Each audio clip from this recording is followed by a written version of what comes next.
Hello, and welcome to UDL in 15 Minutes, where educators discuss their experiences with UDL. I'm Louie Lord Nelson, UDL author and leader. This episode is part of a special series about UDL implementation at Fraser Public Schools. Today, I'm talking with Keith Tonn, who's the principal of Eisenhower Elementary School in the Fraser Public Schools. Today, Keith is going to share the structures they put together to implement UDL. Hi, Keith. It's wonderful to talk to you. Thanks for having me today, Louie. I'm excited to be here. Oh, you're welcome. So let's get started with your background in education and with UDL. I'm year 24, 25 in education. I spent 13 years as a classroom teacher, both fourth and fifth grade, 11 years as principals at both the middle school and elementary level. Probably 7 or 8 years ago when I was at the middle school, our ISD had started to introduce UDL, so we did have some exposure at that time. Then 4 years ago, I made the move over to Fraser Public Schools and specifically Eisenhower Elementary. And I got to tell you, the very first time I met my staff was at a UDL meeting at our ISD training for the first time. Oh my gosh, that's so cool. So it was nice that I already had the relationships with our trainers from the ISD and a great time to meet them and dig in with my staff. Oh, absolutely. So tell us a bit about Eisenhower, like how many students, the demographics, that kind of stuff. Okay, we're a K-6 school in the suburban Detroit area. We serve 381 students. We are a Title I school-wide building, which means 54% of our populations qualify for free or reduced lunch. 16 classroom teachers, 2 resource room teachers, full-time social worker, speech path, a Title I lead, and 6 interventionists just take care of our kids' needs. That sounds like a nice population of adults to help support your students. It's a wonderful group. I mean, we couldn't do what we do without them. That's awesome. Our Eisenhower families, I can't say enough about them. Oh, that's great. So you guys got started with UDL a few years ago, like you were saying, and that's been linked to your strategic plan. I don't know what the timing was there, if you were already learning about it, and then you guys did strategic plan at the district level, but you can tell me about that. I'm curious about what your first steps were and how you got into UDL. Well, we did start small. We used a cohort model. At Eisenhower, we started with grades K and 2 and our 21st century coach. Our 21st century coach is just that. Not only do they teach technology courses to kids, but they support teachers, and they've been a key player throughout the UDL implementation phase, meeting with our teachers weekly and supporting them. But as we dug into this year one, again, that cohort one model started working with our MISD trainers. They participated in regular training like the Great Lakes UDL conference. When we were there, we looked at things like space design, executive function, culturally responsive design. These are some of the things that we were first exposed to. One of the things as a building principal I made sure to do is that during our regular staff meetings, we had our cohort members come back and report out on the things they were learning with the rest of the staff. So it really started, create a common language, starting to expose everybody to it. So it was a huge help. And also during that first year, we introduced staff to the UDL framework. PLCs started to look at lessons they've been using for years, and ways to recruit interest, to sustain effort and persistence, and to work on self-regulation. So those became regular topics in just about all of our staff meetings for the first year. By mid-year, things had really started to take hold, and we were starting to see things like choice boards, visual direction showing up in classrooms. Staff members were also starting to think about their classroom spaces, removing background clutter or visual distractions. So those were just some of the moving parts the first year. We made sure to have regular celebrations along the way. We also started with our cohort as the building principal. When I was going in to do my observations, I'd be making comments in my notes regarding the things that we saw. So These were just a few of the things that were happening the first year.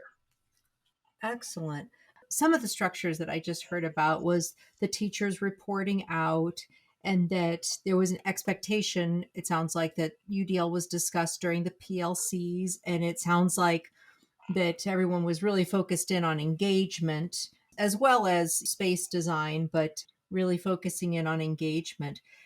So those structures definitely feel like they helped your staff. Did you have conversations about which structures you were going to put in place? How did you make that decision? You know what? I think a lot of it evolved from the training they were getting at the MISD. Our consultants we were working with there sort of set the tone. So what was brought back started to take roots in almost a natural way. So much so, I know earlier you asked about the strategic plan, but the strategic plan really started to develop toward the end of our first year. And at that point, one of the things we really looked at, we created was our portrait of a graduate. And what came out of that were a number of areas, but the overarching thing was learning for all, which really does coincide with UDL and its principles. And in that, we decided we were going to be focusing in our teaching practices, our learning partnerships, our learning environments, and our digital ecosystems. So between UDL and our strategic plan, we had a very tight fit. The other thing I really like to mention is we were, prior to the implementation here, our district had benefited from a very generous bond from our community. So with each cohort, as we went through, we were rolling out the flexible furniture. So space design was a huge focus throughout this process. I think that makes a big difference to give that kind of fresh sense of space in the midst of that. So you're really fortunate. I would definitely say you're really fortunate to have had that big bond. I would not argue that. We are completing cohort 4 right now, and by the end of this year, every classroom in our building will have been transformed. Wow. Okay. So now by the end of this year, everybody will have been through as cohorts. Do you have ideas for what next steps are for kind of that continuing ed that would take place with UDL? Well, we do actually. By the time year 2 had rolled around, one of the things that we completed was the UDL school certification self assessment. At that time, it was pre COVID, and we identified some key areas as a building. And maybe I should frame this as one of the things we'd established was a UDL level team consisting of our first cohort members and some of our second ones. And what we did is we used this self assessment and we looked at school culture and environment, teaching and learning, leadership and management, professional learning. And we looked at check in and check out systems to support kids, behavioral interventions, working on monthly behavior and academic goals, again, to support executive function. Instructional rounds was a big push for us at that time. So these are some of the things that we garnered from the self assessment at that time. Obviously, COVID put a little bit of a twist on some of these things. We haven't got to all of them, but we are going to be completing that assessment again in the next couple of months, and that's going to drive our building perspective for the next year. Very nice. When you guys have done your instructional rounds, has it been the focus of everybody agrees what the question is going to be or what the look fors are, or are those individually decided? How do you run your instructional rounds? So far at this point, they've been primarily handled by our MISD consultants, myself, or our 21C teacher, who will meet with the teacher beforehand, help develop lessons, and then we will push in to give that feedback. In a perfect model where we want to go is that our UDL team is going to be pushing into classrooms regularly, observing lessons, giving teachers takeaway from that. So, I mean, that's the direction we're headed. I've got to admit, with COVID, one of the first times we did that this year, two teachers got quarantined. So it wasn't perfect. Right. Yeah, yeah. So that's Oh. definitely going to be one of the things we're looking for. So, as a part of this series, I've also interviewed Kelly Zombo, who I know is your 21st century teacher and coach. And I know that she is integral to all of this, as you have pointed out. I'm curious about how you and she work together in what your partnership looks like to help support her in her role as the UDL coach. Can you talk about that for a second? One of the things she does is meet with teachers regularly to see how they're doing. Each of our teachers yearly is expected to develop a data goal and what we call a stretch goal. One of the things that has evolved over the last 2 to 3 years here is that stretch goal has become primarily UDL focused, things they want to work in the classroom.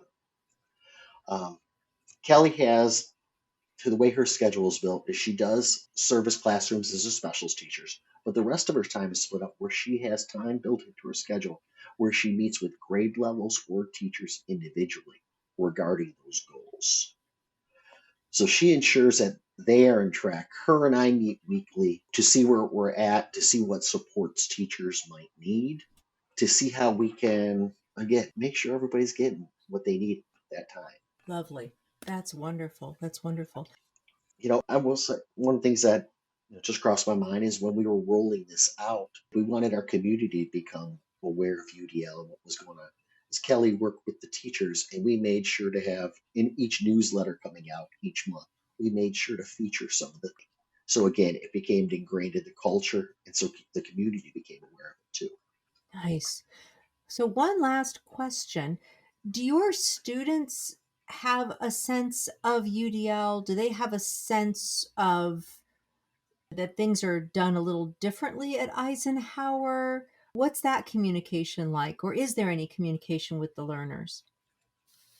I'll admit, I'm not sure as they're aware of it all. Things that regular features though, like goal setting, I mean, has been a part of their lives as long as they've been here. Even before we implemented UDL, goal setting was part of the culture. When I look at it now, not only are we doing every trimester, but some of our teachers have weekly behavior and academic goals. So, I mean, those are some of the things that are happening regularly.